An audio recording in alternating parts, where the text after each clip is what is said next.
Assalamualaikum warahmatullahi wabarakatuh. Alhamdulillah. Alhamdulillahi hamdan katsiran thayyiban mubarakan fih. Mubarakan alaina kama yuhibbu rabbuna wa yarda.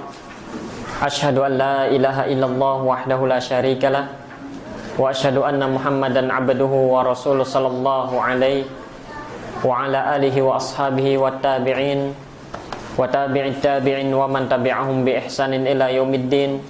Qala Allah tabaraka wa ta'ala fil Qur'anil Karim, ya ayyuhalladzina amanu taqullaha haqqa tuqatih wa la tamutunna illa wa antum muslimun. Amma ba'd.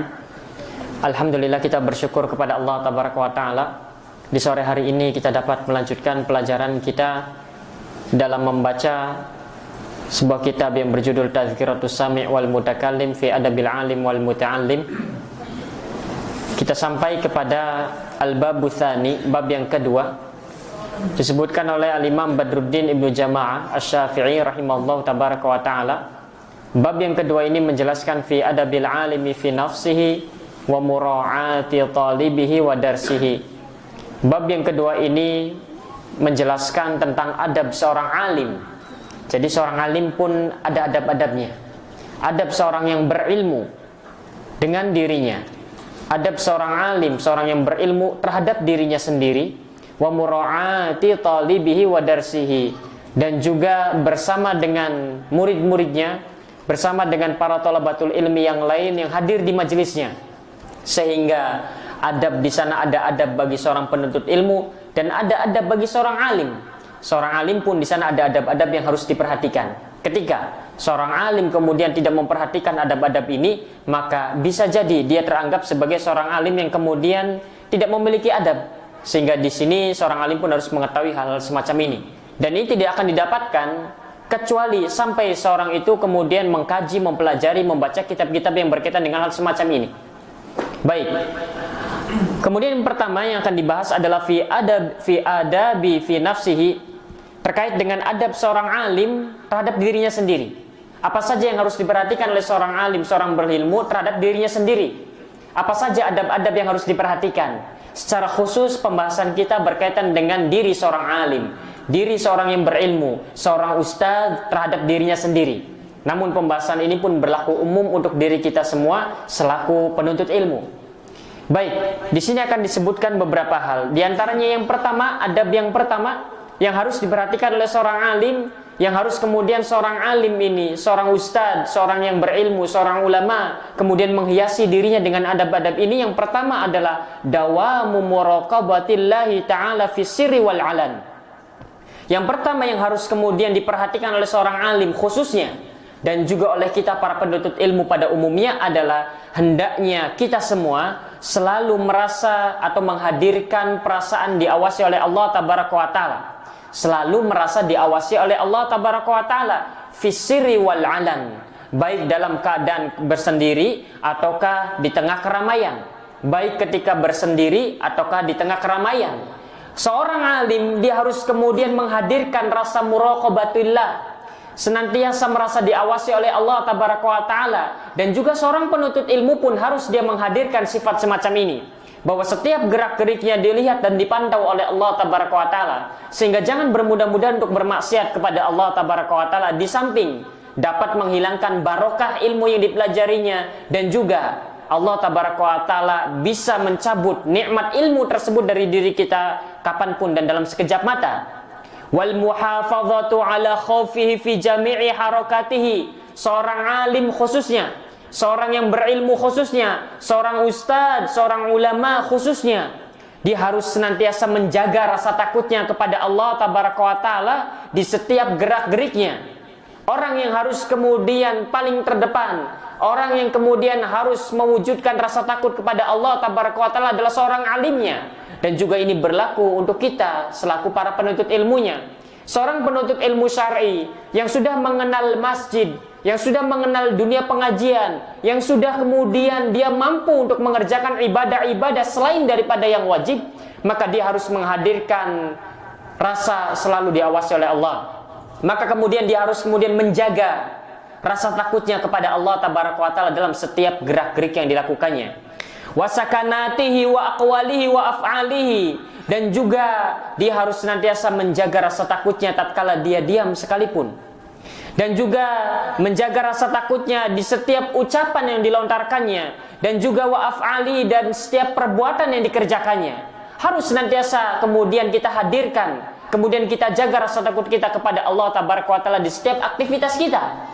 Sehingga seorang yang berilmu, sehingga seorang yang sudah mengenal ilmu, sehingga seorang penuntut ilmu, sehingga seorang yang cinta kepada majelis ilmu, hendaknya dia adalah orang yang paling takut kepada Allah Tabaraka wa Ta'ala, sehingga tidak bermudah-mudahan untuk mengucapkan sesuatu kecuali dia timbang apakah ucapannya ini dapat menghantarnya ke dalam surga ataukah dapat menyeretnya ke dalam neraka. Sehingga tatkala seorang penuntut ilmu itu dia ingin melakukan perbuatan, ingin mengerjakan A, ingin mengerjakan B, seorang penuntut ilmu, seorang alim, dia menimbang terlebih dahulu, mempertimbangkan terlebih dahulu gerak-geriknya, perbuatannya, bahkan diamnya sekalipun.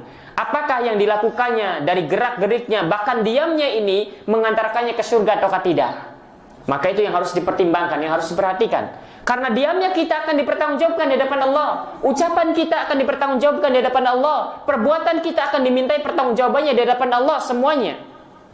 Fa innahu aminun ala ma'udi'a minal ulumi wa ma muniha minal hawasi al-fuhum wal fuhumi. Kenapa seorang alim itu, kenapa seorang penuntut ilmu itu dia harus senantiasa menghadirkan perasaan selalu diawasi oleh Allah?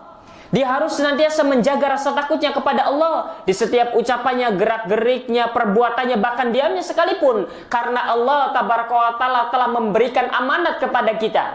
Allah memberikan amanat ilmu kepada seorang alim. Allah memberikan amanat nikmat hidayah kepada para penuntut ilmu, yang mana Allah Tabaraka wa Ta'ala titipkan kepada mereka, baik berupa ilmu atau berupa di sana panca indera yang dapat digunakannya untuk belajar. Karena beda antara seorang pembelajar penuntut ilmu, seorang alim, dari segi mendengarnya, dari segi cara pandangnya, dari segi pengucapannya, itu berbeda.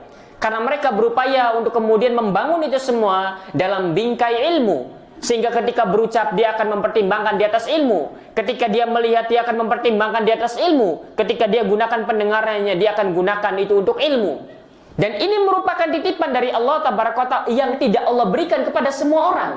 Nikmat ilmu tidak Allah berikan kepada semua orang, sehingga ini merupakan titipan kepercayaan Allah Tabaraka wa Ta'ala kepada seorang alim. Harus dijaga. Bagaimana cara menjaganya? Dengan senantiasa menghadirkan rasa selalu diawasi oleh Allah Tabaraka wa Ta'ala, dan Allah Maha mengawasi kita.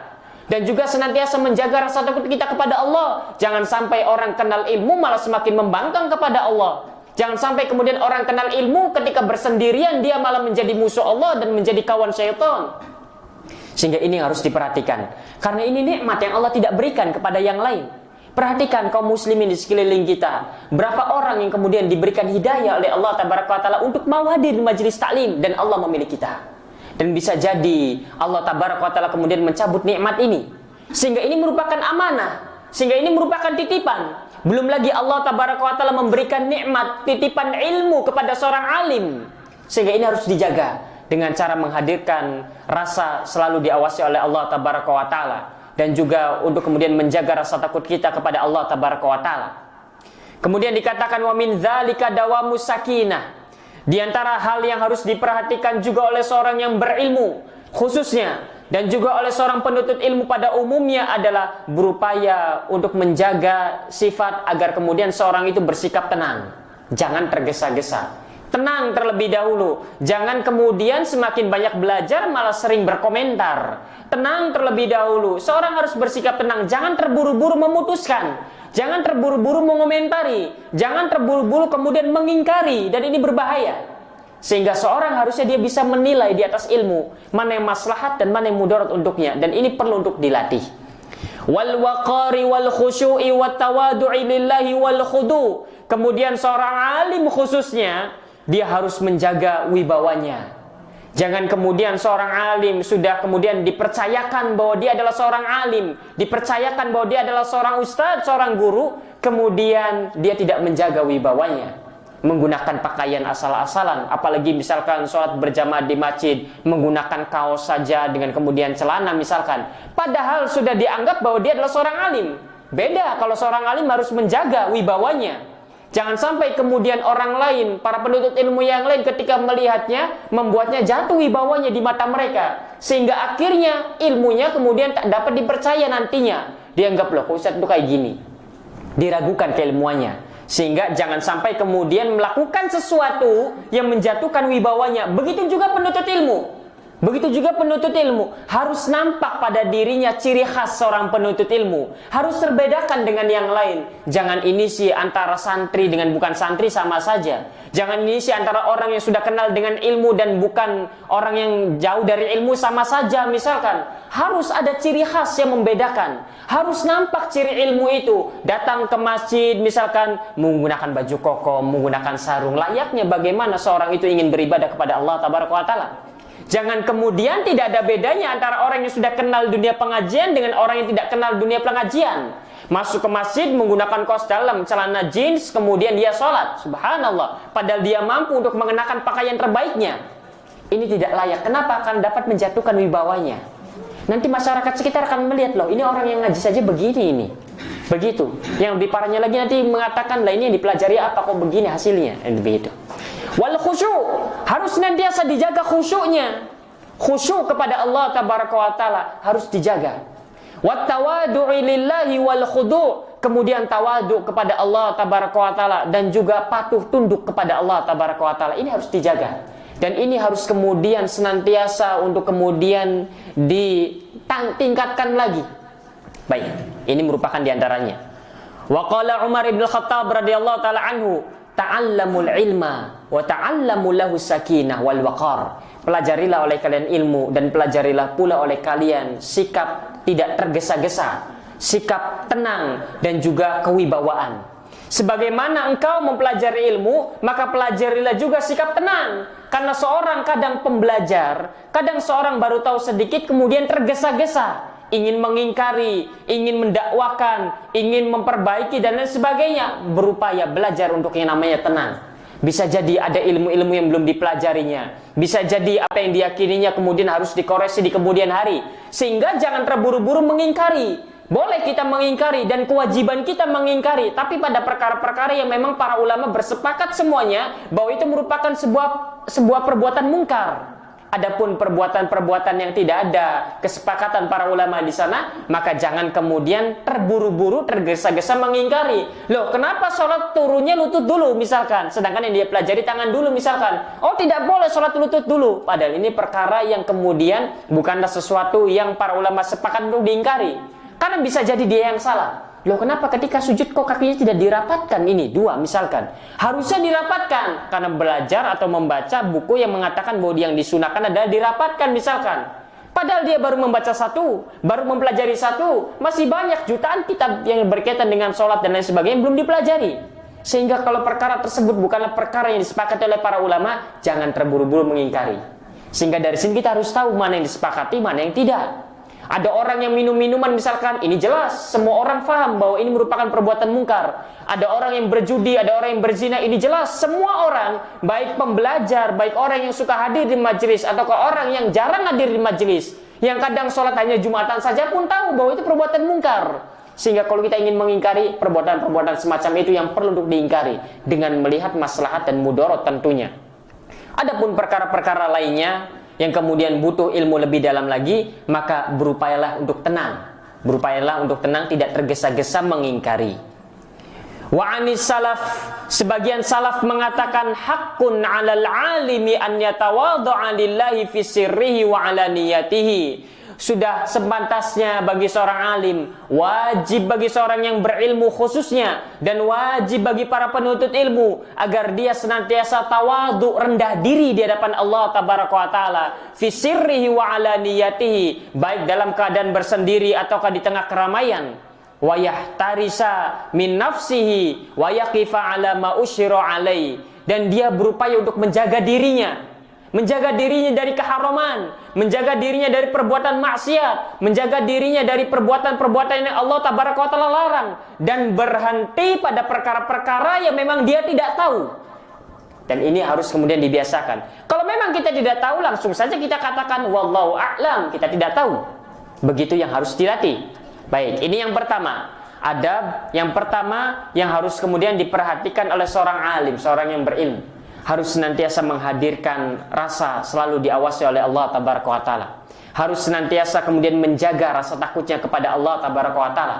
Apalagi buah dari ilmu adalah rasa takut kepada Allah. Semakin seorang menuntut ilmu kemudian semakin menantang Allah, maka ini tanda ada yang salah dari ilmu yang dipelajarinya. Bisa jadi niatnya salah, bisa jadi ilmu yang dipelajarinya salah, sehingga harus diperbaiki. Karena buah dari ilmu, bahkan pokok ilmu adalah rasa takut kepada Allah. Al-Imam Ahmad bin Hanbal mengatakan aslul ilmi khasyah. Pokok dari ilmu, inti dari ilmu adalah rasa takut kepada Allah tabaraka wa taala. Sehingga tatkala kita hadir di majelis taklim, dan hadir di majelis taklim, lihat bagaimana peningkatan rasa takut kita kepada Allah tabaraka wa taala. Kalau semakin takut, maka bagus. Itu tanda ilmunya barokah. Kok kalau malah semakin menabrak perkara-perkara yang Allah tabaraka wa taala larang, berarti ada yang salah. Bukan berhenti, harus ada yang diperbaiki. Baik niat kita yang diperbaiki dan lain sebagainya. Karena bisa jadi itu karena buruknya niat kita ketika motivasi dalam belajarnya. Itu yang pertama. Kemudian yang kedua, di antara adab seorang alim yang harus diperhatikan oleh seorang ulama, seorang ustadz, seorang yang berilmu adalah, dan juga untuk para penuntut ilmu umumnya, an yasunal ilma kama sanahu ulama'us salafi wa yaquma lahu bima ja'alahu Allah ta'ala lahu minal izzi wasyarafi. Yang kedua, poin yang kedua yang harus kemudian diperhatikan oleh seorang alim adalah hendaknya dia menjaga ilmu. Menjaga ilmu sebagaimana para ulama salaf menjaganya. Wa yaquma lahu bima ja'alahu Allah ta'ala lahu minal izzati wasyarafi, dan kemudian menjadikan berkhidmah kepada ilmu sebagaimana Allah tabaraka taala jadikan ilmu, bahwa yang namanya ilmu ini merupakan sesuatu yang izzah, yang mulia, yang syaraf, yang benar-benar berharga, tinggi kedudukannya. Maka di antara adab yang harus diperhatikan oleh seorang alim adalah agar menjaga kemuliaan dan kewibawaan ilmu. Jangan jatuhkan kedudukan ketinggian ilmu. Dan ini yang kemudian harus diperhatikan. Sebagaimana dahulu para ulama salaf, mereka benar-benar menjaga kemuliaan ilmu. Tatkala Al-Imam Syafi'i ingin belajar kepada Al-Imam Malik, saat itu Al-Imam Syafi'i masih berusia 10 tahun. Ibundanya ingin agar kemudian Al-Imam Syafi'i duduk di hadapan di majelisnya para ulama. Kemudian ibunda Al-Imam Syafi'i mendatangi saudaranya, seorang gubernur Makkah. Akhirnya dihantarkanlah ke Mekah, berjalan dari Gaza Palestina berjalan kaki. Seorang ibu kemudian membawa anaknya Asy-Syafi'i datang ke Mekah, jalan kaki Gaza Palestina. Datang ke Mekah, kemudian menemui gubernur Mekah, karena gubernur Mekah adalah saudara dari ibunda Imam Syafi'i. Kemudian mengatakan ke ibundanya, saya minta surat rekomendasi untuk bisa memasukkan Asy-Syafi'i untuk bisa belajar kepada Imam Malik di Madinah. Akhirnya gubernur Mekah menuliskan surat rekomendasi agar si Syafi'i kecil ini bisa duduk di majelisnya Imam Malik saat itu. Akhirnya kemudian setelah dapat surat rekomendasinya, ibunda Imam Syafi'i dan Imam Syafi'i berjalan kaki dari Makkah ke Madinah. Jalan kaki. Kalau kita mungkin bolak-balik Jakarta Surabaya kemudian balik lagi ke Jakarta, itulah ukuran Makkah dan Madinah saat itu, jalan kaki. Tapi kalau ibunda para ulama dahulu itu memang motivasinya ingin agar si anak ini menjadi seorang ahli ilmu. Tidak mengapa kemudian dia harus berpisah dengan anaknya di dunia, namun berharap untuk bisa berjumpa kembali di akhirat. Dan tahu kalau ulama, seorang alim ini keutamanya besar. Sehingga para ulama itu diantara yang mencetak mereka adalah karena kesungguhan ibundanya. Ada buku judulnya Ibunda Para Ulama. Bagaimana Al-Imam Ahmad dididik oleh ibundanya sehingga menjadi Imam Ahmad. Bagaimana Al-Imam Syafi'i dididik oleh ibundanya sehingga menjadilah Asy-Syafi'i. Bagaimana Al-Imamul Bukhari dididik oleh ibunya sehingga menjadilah Al-Bukhari. Bayangkan Al-Bukhari terlahir dalam keadaan buta. Bukhari kecil, penulis kitab Sahih Al-Bukhari itu terlahir dalam keadaan buta. Ibundanya setiap malam menangis meminta kepada Allah, ya Allah, anakku buta ya Allah. Terus meminta terus begitu. Terlahir dalam kondisi buta. Kelihatannya mustahil untuk bisa melihat kalau lahir dalam kondisi buta. Kecuali kalau buta karena penyakit mungkin bisa diobati. Ini terlahir dalam kondisi buta. Ibunda Imam Bukhari setiap malam meminta kepada Allah tabaraka wa taala sampai menangis. Tiap malam menangis meminta agar si anak ini bisa melihat lagi. Kelihatannya mustahil, namun tidak ada yang mustahil di hadapan Allah tabaraka wa taala. Dia meminta sampai dia tertidur. kemudian bermimpi bertemu dengan Nabiullah Ibrahim alaihissalatu wassalam. Kemudian Nabiullah Ibrahim mengatakan, sekarang penglihatan anakmu telah kembali karena tangisanmu, karena doamu sampai merengek-rengek meminta kepada Allah. Sehingga dari sini para ummahat, para ibunda agar kemudian banyak mendoakan kebaikan untuk si anak, karena doa orang tua ini mustajab. Sehingga begitu akhirnya Imam Bukhari bisa melihat kembali. Akhirnya kemudian dididik, kemudian diantarlah ke majelis-majelis para ulama sehingga menjadi Al-Imamul Bukhari. Al-Imam Sufyan Ats-Tsauri menjadi seorang ulama besar karena ibundanya mengatakan, wahai Sufyan, kamu belajar yang serius. Biar urusan makan, biaya yang lainnya biar ibu saja yang menanggungnya dari hasil memintal, dari hasil menjahit. Begitu. Tapi kalau engkau mendapatkan satu ilmu namun tidak menambah rasa takutmu kepada Allah, maka ada yang salah dari ilmumu. Sehingga begitu, itulah didikan para ulama, didikan para ibunda para ulama. Bagaimana Imam Ahmad bin Hanbal saking dididik untuk cinta kepada ulama dan ilmu, sampai-sampai beberapa menit sebelum waktu subuh itu Imam Ahmad sudah siap-siap keluar rumah. Kalau bahasa kitanya, kalau subuh jam 4, jam setengah 4 itu Imam Ahmad sudah pengen keluar rumah. Masih kecil, belum balik. Mungkin masih usia 5 atau 6 tahun di bawah itu. Sampai-sampai ibundanya mengatakan, masih terlalu pagi. Nanti kalau sudah hampir terdengar subuh atau sudah masuk subuh, silakan keluar. Baik, dan seterusnya. Baik, kembali lagi ke masalah ini. Kemudian ibunda dari Al-Imam Syafi'i menghantarkan surat tadi itu kepada gubernur Madinah. Ingin agar anaknya Al-Imam Syafi'i bisa duduk di majelis Al-Imam Malik ibn Anas. Kemudian sang gubernur Madinah mengatakan, kalau engkau memintaku untuk berjalan kaki dari sini menuju Mekah nyeker, itu lebih aku sukai dibandingkan aku harus kemudian mendatangi rumah Imam Malik. Karena saking wibawanya ilmu saat itu. Sehingga diantara adab seorang alim, dia harus menjaga kewibawaan ilmu. Dia harus menjaga kemuliaan ilmu. Jangan sampai kemudian ilmu ini menjadi rendah. Jangan sampai kedudukan ilmu kemudian menjadi rendah dan tidak berharga di mata manusia. Kemudian akhirnya dengan terpaksa gubernur Madinah mendatangi rumah Al-Imam Malik. Kemudian mengetok-ngetok, kemudian datanglah seorang budak wanita yang hitam menemui seorang gubernur Madinah saat itu. Ditanya, aku ingin berjumpa dengan Imam Malik. Apa kata budak wanitanya ini? Mengatakan bahwasanya, kalau kamu ingin datang ke majelisnya, maka sudah ada jadwalnya. Silakan datang. Ini gubernur yang datang. Pembantunya kalau bahasa kita mengatakan demikian. Kalau kamu ingin tahu majelisnya, itu sudah ada jadwalnya. Silakan datang di hari yang sudah ditentukan. Kalau kamu ingin bertanya, maka silakan tulis di secari kertas, kemudian tunggu jawabannya. Ini seorang pembantu Al-Imam Malik kepada gubernur Madinah saat itu. Betapa mulianya ahli ilmu saat itu. Tapi kalau kamu memiliki keperluan selain dari dua ini, maka silakan pergi. Ini gubernur yang datang. Gubernur Madinah saat itu. Kemudian gubernur Madinah mengatakan, saya membawa pesan penting dari gubernur Mekah. Akhirnya dipanggil Al-Imam Malik. Kemudian pembantunya mengeluarkan kursi. Kemudian Al-Imam Malik duduk di atas kursi. Gubernur Madinah masih berdiri di depan pintu rumah Imam Malik. Betapa mulianya ilmu saat itu. Betapa mulianya para ulama saat itu. Dan kemudian gubernur Madinah menyampaikan, hanya mengantarkan surat saja. Ngasih kepada Al-Imam Malik. Ingin agar Syafi'i kecil ini bisa duduk di majelis Al-Imam Malik. Imam Malik kemudian membacanya sambil berdiri. Kemudian Imam Malik marah. Kemudian menguas-nguas suratnya di hadapan gubernur Madinah ini. Kemudian membuangnya seraya mengatakan, beginikah ilmu dicari? Beginikah ilmu dicari katanya? Harus melalui hal semacam ini. Mulianya ilmu saat itu. Dan betapa rendahnya orang-orang selain para ahli ilmu saat itu. Kemudian gubernur Madinah ini dalam kondisi murung saja. Al-Imam Syafi'i mengatakan, menjelaskan bahwa gubernur Madinah saat itu tidak berani melihat wajah Imam Malik. Saking berwibawanya. Sehingga diantara hal yang harus diperhatikan oleh seorang alim adalah menjaga kewibawaan ilmu. Menjaga kemuliaan ilmu. Fala yudhilluhu bidhahabihi wa masyihi ila ghairi ahlihi min abna'id dunya min ghairi daruratin aw hajatin. Maka tidak boleh, jangan sampai seorang alim itu merendahkan ilmu, menjatuhkan kedudukan ilmu. Dengan cara bagaimana? Bidhahabihi, dengan cara seorang alim itu dia pergi. Wa masyihi ila ghairi ahli, dengan cara seorang alim itu dia berjalan ingin mengajarkan ilmu kepada orang-orang yang bukan ahlinya, min abna'id dunya, dari anak-anak dunia. Di antara bentuk penjagaan ilmu adalah seorang alim tidak mengajarkan para pecinta dunia.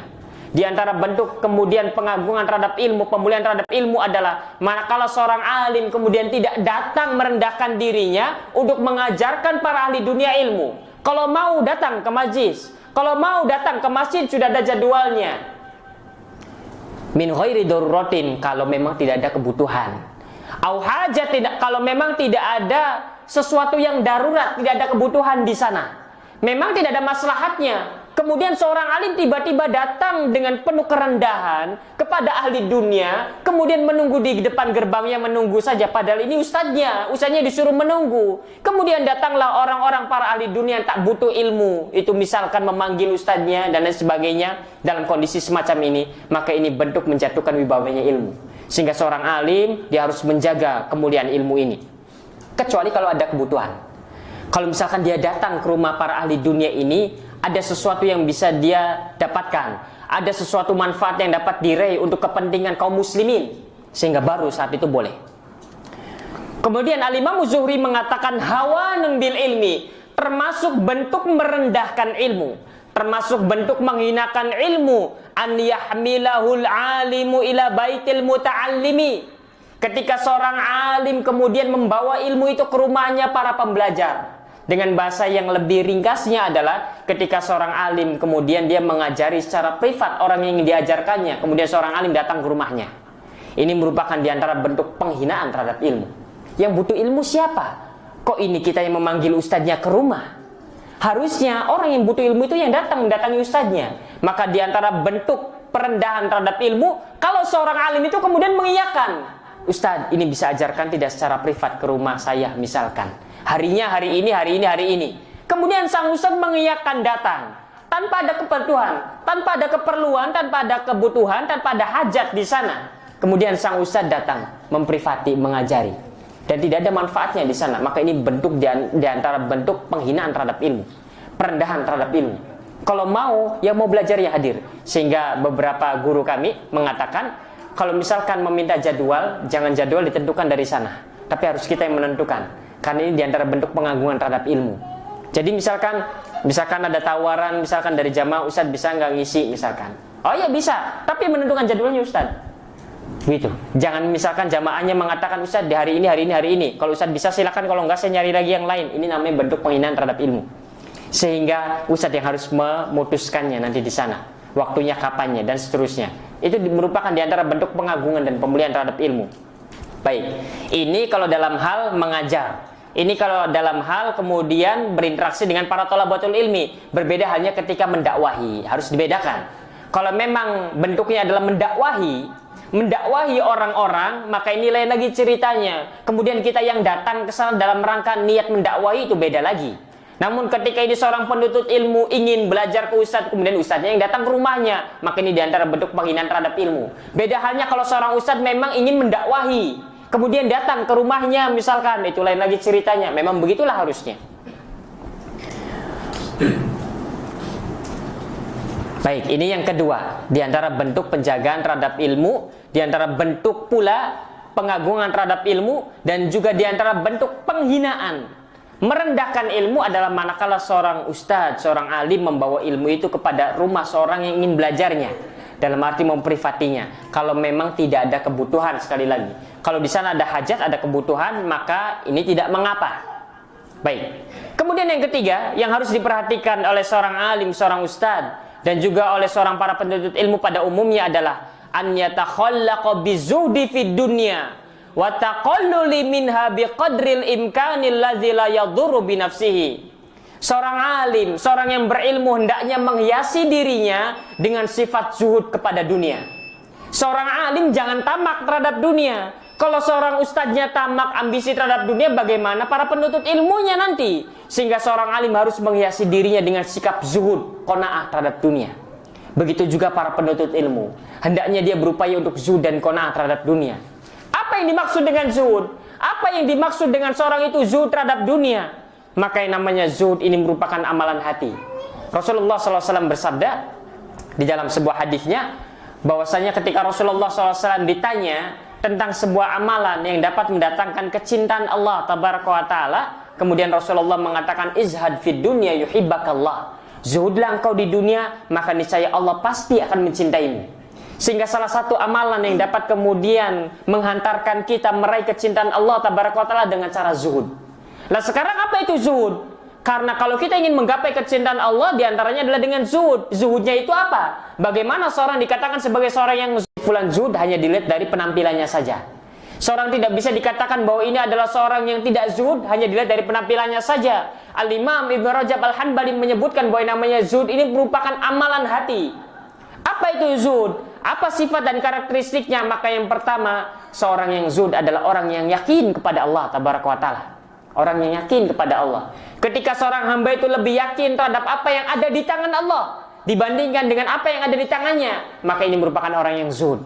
Maka orang yang zuhud adalah orang yang yakin kepada Allah, yang mana keyakinannya tersebut dibangun di atas ilmu, bukan perasaan. Dari mana seorang itu yakin kepada Allah? Dari ilmu yang kemudian dipelajarinya, dari bimbingan Al-Quran dan Sunnah Rasulullah SAW. Yakin terhadap apa? Yakin terhadap janji Allah. Yakin terhadap apa? Yakin terhadap pertemuannya dengan Allah. Yakin terhadap apa? Yakin terhadap negeri akhirat. Yakin terhadap ganjaran pahala yang Allah Tabaraka Ta'ala janjikan. Yakin akan adanya azab Allah yang sangat mengerikan. Dari mana keyakinan ini diperoleh? Dari ilmu yang dipelajarinya. Sehingga inilah orang yang zuhud yang pertama. Dia yakin kepada Allah Tabaraka wa Ta'ala. Kalau kurang yakin kepada Allah, sekalipun dia mengatakan bahwa aku adalah orang yang zuhud, maka dia bukan orang yang zuhud. Orang yang yakin. Orang yang yakin yang dibangun di atas ilmu. Kemudian yang kedua, orang yang zuhud pula pertama yakin. Kemudian yang kedua, orang yang zuhud adalah ketika seorang itu ditimpa ujian dan cobaan. Ketika seorang hamba ditimpa ujian dan cobaan, yang pertama kali ia harapkan adalah ganjaran pahala yang Allah Tabaraka Ta'ala siapkan di balik ujian dan cobaan yang menimpanya.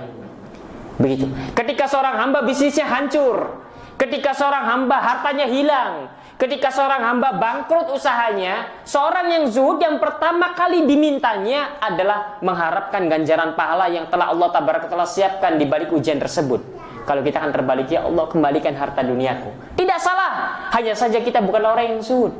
Padahal kalau kita menjadi orang yang zuhud, Allah akan cinta kepada kita. Sehingga ini merupakan ciri dan karakteristik orang yang zuhud. Orang yang zuhud ketika ditimpa ujian dan cobaan, yang pertama kali diharapkannya adalah ganjaran pahala kepada Allah Tabaraka wa Ta'ala. Kemudian yang ketiga, sifat dan karakteristik orang yang zuhud itu kondisi hatinya sama.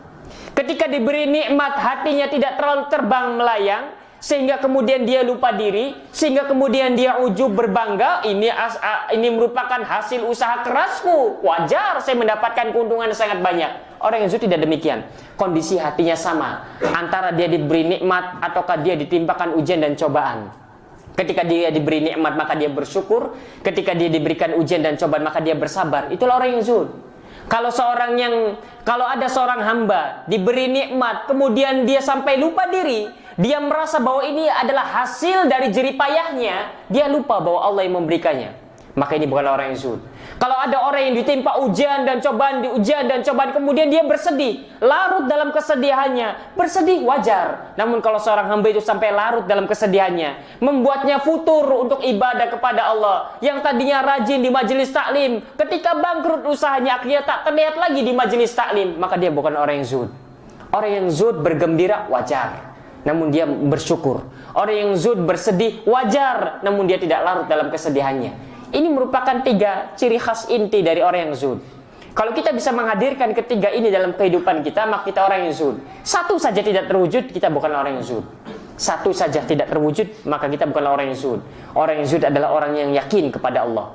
Orang yang zuhud adalah orang yang ketika ditimpa ujian dan cobaan, yang pertama kali diharapkannya adalah ganjaran pahala Allah Tabaraka wa Ta'ala. Orang yang zuhud adalah kondisi hatinya sama. Diberi nikmat, dia bersyukur. Diberikan ujian dan cobaan, dia bersedih, ya, namun tidak larut dalam kesedihannya, sehingga seorang itu kemudian akhirnya futur. Sehingga seorang muslim dia harus memahami bahwa Allah memberikan dunia ini kepada hamba yang dicintai dan tidak dicintainya. Jangan kemudian seorang itu menyangka ketika dia berhijrah, ketika kemudian dia bertaubat, ketika kemudian dia beribadah, rajin ke majelis taklim, maka Allah harus melancarkan usahanya. Tidak ada demikian. Karena terkadang sebagian kita menganggap bahwa ketika telah berhijrah maka harus lancar usahanya. Tidak. Terkadang para kekasih Allah itu harus diuji. Apakah benar hijrahnya ataukah tidak?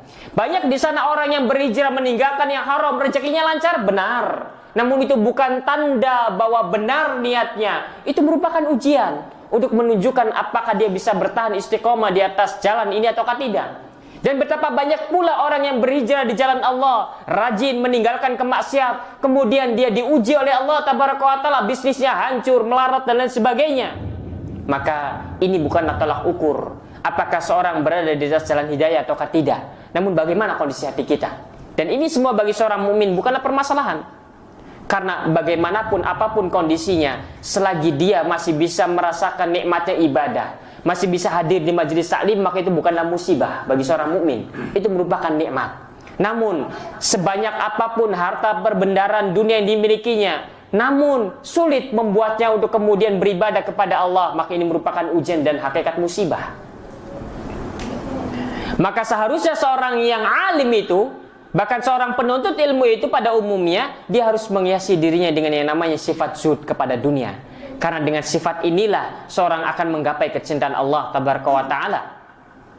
Kemudian hendaknya seorang itu merasa cukup untuk kemudian mencukupkan diri dari perbendaharaan dunia ini ala kadarnya saja. Jangan terlalu berlebihan, jangan terlalu berambisi terhadap dunia, dan ambillah secukupnya saja dari dunia. Bukan berarti meninggalkan dunia, bukan berarti yang tadinya bekerja sepekan 5 kali, kemudian setelah mendengar kalimat ini kemudian bekerjanya sebulan sekali saja. Bukan begitu maksudnya. Namun yang perlu dilatih adalah kondisi hati kita. Ketika seorang penuntut ilmu, ketika seorang alim telah mengenal dunia ilmu, telah mengenal majelis taklim, maka berupaya untuk menghilangkan ketergantungan kalbunya kepada dunia. Harus mengurangi ambisinya terhadap dunia. Harus berupaya kemudian menjadikan dunia itu merupakan perkara nomor sekian dalam hidupnya. Sehingga itu yang harus kemudian dipahami, bagaimana kondisi kalbu kita ketika berhadapan dengan dunia ini. Bukan berarti harus meninggalkan semuanya, dan ini merupakan perbuatan yang tercela. Baik, ini berikutnya yang ketiga. Seorang alim, seorang penuntut ilmu harus kemudian menghiasi dirinya dengan sifat zuhud. Baik, ini saya jam berapa? Jam berapa sekarang? Ini kayaknya ini kurang kecil. Ya, jamnya kurang begitu. Lewat 25. Sekarang berapa? 12. Oh, 12 bentar lagi. Baik, kita lanjutkan. Yang keempat, diantara adab berikutnya yang harus diperhatikan oleh seorang alim khususnya, dan juga seorang penuntut ilmu pada umumnya adalah yang keempat, an yunazziha ilmahu an ja'lihi sulaman yutawassalu bihi ilal aghradi dunyawiyah min jahin aw malin aw sum'atin aw syuhratin aw khidmatin aw taqaddumin ala aqranihi. Yang keempat, adab yang harus diperhatikan oleh seorang alim khususnya, dan juga oleh para penuntut ilmu pada umumnya adalah hendaknya seorang alim harus memuliakan ilmu. Dengan cara bagaimana? Jangan sampai kemudian dia menjadikan ilmunya tersebut sebagai tangga untuk kemudian memperoleh dari perbendaharaan dunia, perhiasan duniawi. Jangan dijadikan alat untuk mengeruk keuntungan duniawi. Ini harus diperhatikan. Misalkan, wah ini seorang alim punya jamaah banyak, enak ini kalau bisnis. Kalau misalkan satu orang beli, nah ini bisa laris ini nantinya. Sehingga seorang alim jangan menjadikan ilmu itu sebagai tangga untuk memperoleh, untuk mengeruk sebanyak-banyaknya harta dunia. Minjahin, jangan sampai ilmu yang dipelajarinya kemudian dijadikannya sebagai tangga untuk meraih kedudukan. Au malin, atau harta. Au sum'atin, au syuhratin, atau pujian, atau sanjungan, atau untuk dikenal. Jangan jadikan kemudian ilmu itu sebagai tangga untuk meraih harta dunia. Jangan jadikan ilmu yang dimilikinya kemudian untuk dijadikan sebagai tangga untuk meraih kedudukan. Pengen jadi caleg misalkan. Saya punya ilmu, saya punya gelar banyak, saya punya ijazah bagus ini. Kayak saya punya jamaah banyak. Tinggal nanti aturannya setiap jamaah yang hadir di majelisnya harus mencoblos saya misalkan. Jangan gunakan ilmu sebagai alat untuk kemudian meraih kedudukan. Karena mentang-mentang punya jamaah banyak, akhirnya dia mencalonkan diri, kemudian mewajibkannya, bahkan mengancam jamaahnya kalau tidak memilih nanti misalkan ini dan itu dan sebagainya. Maka ini merupakan bentuk penghinaan terhadap ilmu. Jangan pula kemudian menjadikan alat untuk meraih keuntungan dunia. Sehingga sebagian para penuntut ilmu kemudian motivasinya untuk menjadi seorang alim adalah karena dunia. Enak kalau jadi ustadz. Ada yang ngasih rumah, ada yang ngasih mobil, ada yang ini dan itu, subhanallah. Kalau tujuan awal belajarnya saja begini, ketika sudah menjadi ustadz, nanti akan malah menjadikan ilmu yang dimilikinya sebagai alat sarana untuk mengeruk keuntungan dunia sebanyak-banyaknya. Au khidmatin, atau ingin agar kemudian dilayani, agar kemudian murid-muridnya melayani dia misalkan, dan seterusnya. Au taqaddumin ala aqranihi, atau ingin menunjukkan bahwa dia lebih unggul dibandingkan kawan-kawannya yang lain. Maka ini merupakan di antara niat-niat yang buruk. Seorang alim khususnya dan seorang penuntut ilmu harus menjaga dirinya, menjaga ilmu dari hal-hal semacam itu. Wa kadzalika yunazzihuhu 'anit tama'i fi rifqin min talabatihi bimalin aw khidmatin aw ghairihi ma bisababi istighalihim 'alaihi wa taraddudihim ilaihi. Dan juga seorang alim harus memperhatikan ini. Seorang alim, seorang ustadz, seorang ulama dan para penuntut ilmu umumnya jangan memanfaatkan jamaah. Jangan memanfaatkan harta jamaah, dipilih mana jamaah yang kaya kemudian dimanfaatkan hartanya untuk kepentingan dirinya. Karena ini merupakan di antara penghinaan terhadap ilmu. Maka jangan jadikan ilmu itu sebagai tangga untuk kemudian mengambil keuntungan duniawi yang dimiliki oleh jamaah. Wah, lihat, kalau misalkan jamaahnya pengusaha, direktur ini dan lain sebagainya didekati untuk kemudian memperkaya diri. Aduh, rumah saya bocor ini, perlu diperbaiki. Akhirnya karena rumah ustadznya kan diperbaiki. Aduh, iya di rumah saya lemari sudah reot ini, kasur sudah tidak layak ini. Akhirnya kemudian karena ustadznya akhirnya kemudian untuk memperkaya diri sendiri. Seorang alim jangan kemudian menggunakan ilmu yang dimilikinya untuk meraih hal semacam ini. Ini merupakan bentuk penghinaan terhadap ilmu yang harus diperhatikan. Nah, para penuntut ilmu pun harus kemudian dia menyadari akan hal ini. Jangan sampai kemudian ketika dia menjadi seorang yang alim, kemudian dia terjatuh dalam hal ini tanpa ia sadari. Kalau dia ingin kemudian menggunakan, memanfaatkan, atau kemudian mengalokasikan, maka jangan bukan untuk dirinya, namun untuk kepentingan kaum muslimin. Sebagaimana itu yang dilakukan oleh para ulama kita. Atha bin Abi Rabah adalah seorang ulama yang dihormati oleh khalifah saat itu. Atha bin Abi Rabah. Ketika Atha bin Abi Rabah datang ke istana, sekalipun khalifah sedang rapat, maka akan dibubari rapatnya. Ketika datang ke istana, disuruh masuk. Ketika masuk ke ruang utama khalifah, ini khalifah bukan hanya presiden, khalifah bukan hanya raja, khalifah. Kemudian melihat Atha bin Abi Rabah. Atha bin Abi Rabah didudukkan di sebelah khalifah, di atas singgasana. Betapa mulianya para ahli ilmu. Kemudian khalifah bertanya, apa yang kau butuhkan, wahai Atha, Abu Muhammad? Kemudian Atha bin Abi Rabah tidak memanfaatkan kedekatannya dengan khalifah. Wah, karena saya punya sahabat khalifah ini, minta satu kresek emas pun pasti dikasih. Tidak. Namun dia menyebutkan keperluan-keperluan kaum muslimin. Lihat kaum muslimin yang berada di perbatasan. Lihat kaum muslimin yang tinggal mati, kemudian suaminya, bagaimana janda-janda itu kemudian dia hidup, kasihan mereka. Untuk mereka semua. Kemudian tatkala selesai kebutuhan kaum muslimin itu, Atha bin Abi Rabah pulang. Kemudian sang khalifah dinasihati oleh Atha bin Abi Rabah. Kemudian tatkala Atha bin Abi Rabah itu beranjak pergi dari istana, sang khalifah kemudian menasihati perdana menterinya untuk membawakan satu kresek emas pada Atha bin Abi Rabah. Tapi Atha bin Abi Rabah tidak memanfaatkan hal semacam itu. Maka ini yang kemudian harus dilatih, karena fitnah ketika menjadi seorang alim itu besar sekali. Fitnah ketika sudah menjadi ustadz itu besar sekali. Fitnah dunia, fitnah popularitas, fitnah hasad, fitnah merasa tersaingi dengan ustadz yang lain, fitnah banyak-banyakan jamaah, fitnah bermegah-megahan terhadap majelis. Ini sangat besar sekali. Jangan dianggap bahwa ini merupakan perkara yang mudah. Semakin tinggi keilmuan seorang hamba, semakin tinggi keimanannya juga, semakin tinggi ketakwaannya juga, ujiannya semakin berat. Semakin berat, sehingga ini harus diperhatikan. Karena kadang fitnah dunia ini sangat berbahaya sekali. Berbahaya. Sang ustadz kadang mampu untuk menahan dirinya agar tidak terfitnah dalam dunia. Bagaimana dengan istrinya? Kadang suami dan istri mampu menahan diri dari fitnah dunia. Bagaimana dengan anak-anaknya? Sehingga ini harus diperhatikan. Sebelum itu terjadi, kita harus mengetahui hal ini, agar jangan sampai itu terjadi. Karena kadang begitu, kita mampu kuat menahan fitnah dunia, namun istri kita belum tentu mampu. Namun kita dan istri kita mampu menahan pahitnya kehidupan dunia, anak-anak kita belum tentu mampu. Kita mampu menahan rasa lapar selama 2 hari. Kita mampu tidak mengucapkannya kepada orang lain, tidak meminta-minta kepada orang lain. Namun anak kita siapa yang mampu? Kadang orang tua diuji dengan hal semacam ini. Sehingga dari jauh-jauh hari kita harus mengetahui hal semacam ini, agar kita tidak terjatuh ke dalam penghinaan terhadap ilmu. Kemudian yang kelima, adab yang harus diperhatikan oleh seorang alim khususnya, dan juga seorang penuntut ilmu pada umumnya adalah an yunazziha an danil makasibi waradhiliha tab'an. Ini juga di antara halnya adalah seorang alim itu harus menghindari diri dari perbuatan atau pekerjaan-pekerjaan yang dianggap rendah menurut tradisi masyarakat sekitar. Seorang alim, seorang ustadz, dia harus menjaga dirinya ketika ingin bekerja. Jangan sampai kemudian yang penting halal, tidak juga. Harus dilihat apakah pekerjaan ini merupakan sesuatu yang tidak pantas bagi seorang ustadz kemudian kalau dia bekerja semacam itu.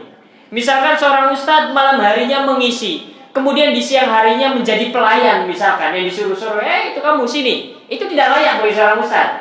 Karena merupakan bentuk kemudian nanti, ini bagaimana orang yang muda tapi kok disuruh-suruh. Sehingga seorang ustadz harus kemudian menghindari hal-hal semacam ini.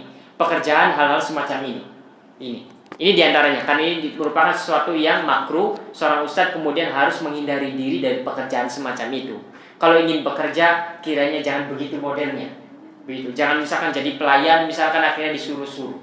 Kecuali kalau dia berada di tempat lain yang tidak dikenal, misalkan, itu lain lagi ceritanya. Namun kalau dia berada di dalam sebuah lingkungan yang dia dikenal sebagai ahli ilmu, kemudian dia ikut bekerja, ikut orang, kemudian menjadi pesuruh, maka tidak layak seorang ustadz untuk kemudian menjadi pesuruh, karena dia memiliki sesuatu yang mulia. Sehingga cari pekerjaan yang lain. Yang penting halal, bukan yang penting halal. Kalau Anda adalah seorang ahli ilmu, maka harus lihat-lihat dulu. Jangan sampai kemudian murid Anda datang, kemudian menyuruh-nyuruh Anda, akan jatuh di bawah ilmu. Sehingga itu harus diperhatikan juga. Baik. Kemudian juga yang harus diperhatikan adalah wa kadzalika yatajannabu mawadhi'at tuham. Seorang alim, seorang ustadz, bahkan para penuntut ilmu pada umumnya, dia harus menjauhkan diri dari tempat-tempat yang kemudian akan mendatangkan prasangka buruk. Jauhkan diri dari tempat-tempat kemaksiatan, jangan masang. Maka ini harus dihindari. Ada diskotik misalkan, kemudian ini masang malah nongkrong di depannya misalkan, seorang penuntut ilmu, seorang ustadz, seorang alim. Karena kenapa? Karena hal-hal yang semacam ini akan mendatangkan prasangka buruk kepadanya. Dan ini harus dihindari. Wa ini tafaqaw wuqu'u syai'in min dzalika li hajatin aw nahwiha. Namun kalau terpaksa hujan di tengah jalan, dia melipir ke pinggir ternyata diskotik misalkan. Ini mau bagaimana lagi kebutuhan misalkan. Karena dia ingin berteduh sebentar, hujan besar. Akhbaro man syahadahu bihilmihi. Kalau ada yang melihatnya maka harus disebutkan alasannya. Saya mampir ke sini karena kehujanan, begitu, agar orang tidak salah sangka. Ini pun begitu. Ini tempat-tempat yang kemudian memang tempat-tempat menjadi ciri khas kemaksiatan. Seorang penuntut ilmu harus menghindari hal semacam itu. Seorang penuntut ilmu misalkan malah duduk di tempat karaokean misalkan, ya ini harus dihindari. Atau seorang penuntut ilmu karena ada kebutuhan yang mendesak, dia harus ke tempat-tempat tersebut. Kalau ada orang yang melihatnya, dia harus jelaskan apa tujuan maksudnya supaya tidak salah paham. Begitu juga dengan kita. Jelaskan dengan lemah lembut. Wa bi'udhrihi, dan juga jelaskan apa alasannya, wa maksudi, dan juga apa tujuannya. Kaila ya'thamu bisababihi, agar orang lain yang melihatnya kemudian tidak berdosa karena sebabnya. Karena kan orang lain kan suudzon. Orang lain berburuk sangka. Kalau kita tahu hal semacam ini, maka kita perlu menjelaskan. Kalau membiarkan mereka dalam kesuudzunan mereka, maka tandanya mereka berdosa karena sebab kita. Kitanya pun kecipretan. Jadi begitu, janganlah, kan ini kan dosa ditanggung sendiri. Tapi kan mereka suudzon kepada kita, sebabnya kan kita. Sehingga kita perlu untuk menjelaskannya. Tadi saya mampir sedikit, karena saya misalkan, aduh ini sendalnya lepas. Aduh saya harus berteduh sejenak. Aduh ya tadi motornya mogok. Jadi harus dijelaskan. Jangan sampai nanti ada perasaan kalau itu kok ustadz tapi kok ke tempat karaokean misalkan. Loh ini penuntut ilmu rajin ke majelis taklim kok tapi kok tempat misalkan perjudian. Harus dijelaskan. Begitu. Karena akan mendatangkan prasangka. Loh kan yang berprasangka buruk kan mereka. Tapi karena sebab Anda pun kecipretan dosanya nanti karena sebab Anda. Begitulah Islam. Pernah ada Al-Imam Al-A'mash kalau tidak salah ingat dengan Al-Imam Ibrahim An-Nakhai kalau tidak salah ingat. Namun yang jelas dua ulama ini, salah satu di antara mereka rabun makanya. Salah satu dari mereka hampir buta. Berjumpalah kedua orang ini, dua ulama besar, A'mash dan Ibrahim ini. Ibrahim An-Nakhai kalau tidak salah ingat. A'mashnya pandangannya rabun, An-Nakhainya pun pandangannya sama, tidak begitu jelas. Ketika berjumpa, kemudian Al-Imam A'mash mengatakan kepada Al-Imam Ibrahim An-Nakhai, mau kemana? Saya pengen pergi ke sana. Oh kita satu arah bareng saja yuk. Kemudian kata Imam Ibrahim An-Nakhai, jangan. Kamu pilih jalan yang lain, saya pilih jalan yang lain. Kemudian Al-A'mash mengatakan, "Loh, kenapa?" Karena khawatir nanti orang-orang kemudian mengatakan kepada kita, "Lihatlah, orang buta dituntun orang buta." Sehingga akhirnya mereka merendahkan kita, sehingga akhirnya mereka menggibah kita, sehingga nanti akhirnya mereka berdosa. Imam A'mash mengatakan, "Loh, yang dosa kan mereka. Kita kan digibahi dapat pahala." Kata Imam An-Nakhai, "Mereka tidak mendapatkan dosa. Itu lebih aku sukai dibandingkan mereka berdosa kita dapat pahala." Begitulah keindahan Islam. Begitulah Islam mengajarkan, bukan hanya memikirkan diri sendiri. Loh, yang berdosa kan mereka, tapi karena sebab Anda pun nanti kecipretan. Sehingga harus dilihat ke sana masalahnya apa. Sehingga begitulah seharusnya ketika seorang penuntut ilmu, seorang alim kemudian harus terpaksa dia berada di tempat-tempat yang kemudian merupakan ciri khasnya ahli maksiat. Ketika ada orang yang melihatnya, harus dijelaskan agar kemudian tidak ada yang namanya su'udzon. Loh, yang berdosa kan mereka, iya, tapi kan sebab Anda. Sehingga ini harus diperhatikan berikutnya. Baik. Kemudian yang keenam, yang terakhir saja, yang keenam, adab yang harus diperhatikan oleh seorang alim khususnya dan juga seorang penuntut ilmu pada umumnya, dan ternyata ini merupakan sesuatu yang banyak kemudian diremehkan dan ditinggal adalah an yuhafidha 'alal qiyami bi sya'airil Islam wa dhawahirihi. Seorang alim khususnya, seorang ustadz khususnya, dan seorang penuntut ilmu pada umumnya hendaknya menjaga syiar-syiar Islam. Menjaga. Bukan semakin ngaji, semakin syiar Islamnya semakin hilang pada dirinya. Dulu sebelum ngaji, Masya Allah, syiar Islam itu tampak. Ketika sudah ngaji, syiar-syiar Islamnya hilang. Tidak mau menggunakan gamis, padahal dulu sering pakai gamis. Tidak mau menggunakan sarung, padahal dulu rajin pakai sarung. Sekarang makainya kaosan. Sekarang makainya baju metal. Sekarang menggunakan celana levis misalkan. Toh nggak dosa misalkan. Anggaplah tidak dosa. Namun mana ciri khas seorang penuntut ilmunya? Dan seorang penuntut ilmu, apalagi seorang ustadznya, harus menjaga hal semacam ini. Kemudian ka'iqamatis sholahi fil masajidil jama'at. Contohnya, di antara bentuk menjaga syiar-syiar Islam adalah menegakkan sholat berjamaah di masjid. Seorang penuntut ilmu, seorang ustadz harus terdepan mencontohkan masyarakat sholat berjamaah di masjid. Kalau bisa sebelum adzan sudah datang ke masjid. Kalau tidak bisa, berjamaah ke masjid minimalnya. Itu harus dijaga. Jangan ini semakin belajar semakin malas ke masjid. Jangan ini semakin belajar semakin tidak mau berjamaah ke masjid. Padahal tahu bahwa sholat berjamaah ke masjid merupakan sesuatu perkara yang paling mulia, sesuatu yang dicintai oleh Allah Tabaraka wa Ta'ala. Akhirnya semakin berilmu malah meremehkan sholat. Ini bagaimana kejadiannya? Dan ini banyak menimpa. Banyak menimpa kaum muslimin dari kalangan para penuntut ilmu. Semakin mereka tahu ilmunya, semakin meremehkan perkara-perkara semacam ini. Semakin tahu ilmunya, malah semakin bermudah-mudahan terhadap perkara ini. Padahal harus dijaga. Wa ifsya'is salam lil khawas wal awam, menyebarkan salam kepada orang-orang yang dikenalnya dan orang-orang yang tidak dikenalnya. Wal amri bil ma'ruf wa nahyi 'anil munkar, kemudian mengajarkan, memerintahkan kepada yang ma'ruf dan mencegah dari kemungkaran. Wasabri 'alal adza bisababi dzalika, dan bersabar atas gangguan ketika dia menegakkan yang ma'ruf dan mencegah dari yang munkar. Shadiqan atau shadi'an bil haqqi 'inda salatin, berani mengucapkan al-haq di hadapan para penguasa. Badzilan nafsahu lillahi la yakhafu fihi laumata laim, seorang berupaya bersungguh-sungguh untuk beribadah kepada Allah Tabaraka wa Ta'ala dan tidak pernah takut akan ucapan, akan sindiran, akan ancaman dari orang-orang yang kemudian menyakiti. Karena dia tahu Allah yang akan menjaganya. Sehingga ini merupakan perkara-perkara yang harus kemudian diperhatikan. Jangan sampai kemudian semakin berilmu, semakin rajin ke majelis taklim, malah kemudian sholat jamaahnya semakin ditinggalkan. Sehingga ciri khas syiar-syiar Islam itu semakin ditinggalkan. Harusnya yang paling terdepan mencontohkan masyarakat, agar kemudian masyarakat bisa mengambil ibrah dan teladan. Karena seorang ustadz, seorang alim, seorang penuntut ilmu merupakan teladan di tengah masyarakat.